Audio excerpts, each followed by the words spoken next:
Why should managers of governance reform programs be concerned about political analysis?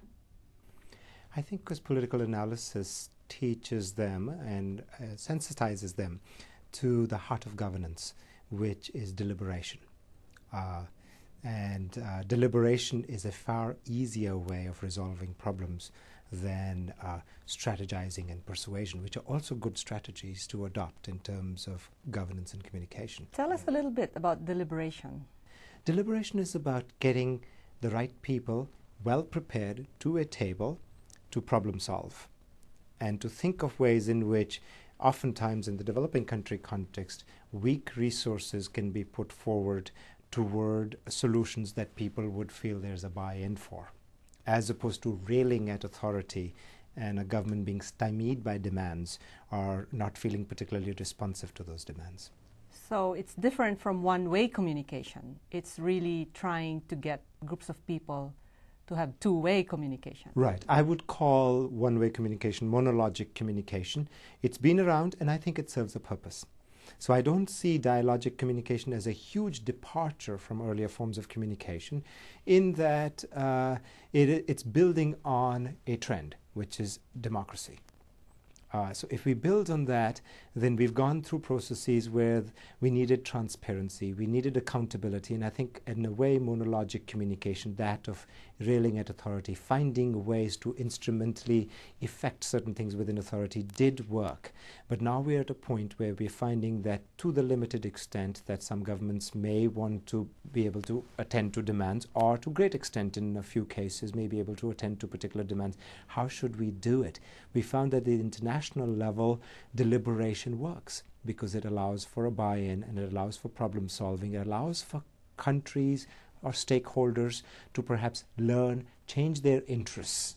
How do you go about identifying the people who are going to be invited to the table to have these kinds of discussions? You need rich contextual information, and I think that's where the method comes in.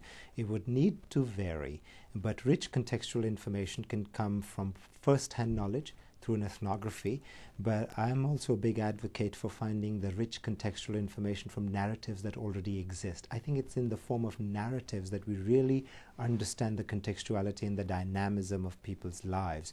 I have my graduate students read everything from novels from the developing world, to watch films from the developing world, to look at images from the developing world, to listen to the music from the developing world. So it's a kind of immersion in the culture and the context. That's what you mean by this kind of context, setting the arena for these deliberations. And I think that a lot of people who work for international organizations have the luxury that my students don't have, to be able to travel there and spend some time there and talk to people.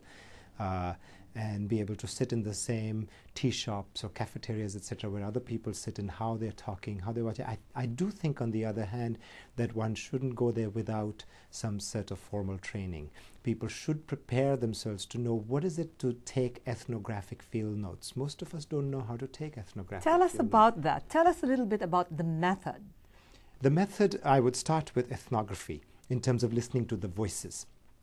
And there are a formal set of techniques that anthropologists and others have prepared in terms of these ethnographies. What does it mean to sit somewhere? What does it mean to collect that information? And then you can build from there, and actually you can take ethnographies and lend them to fairly quantitative analysis later on if you're able to then code for particular types of terms that people are using. You may want to know, do people have a capacity to aspire? Do they use words which sound fatalistic all the time versus sounding futuristic all the time?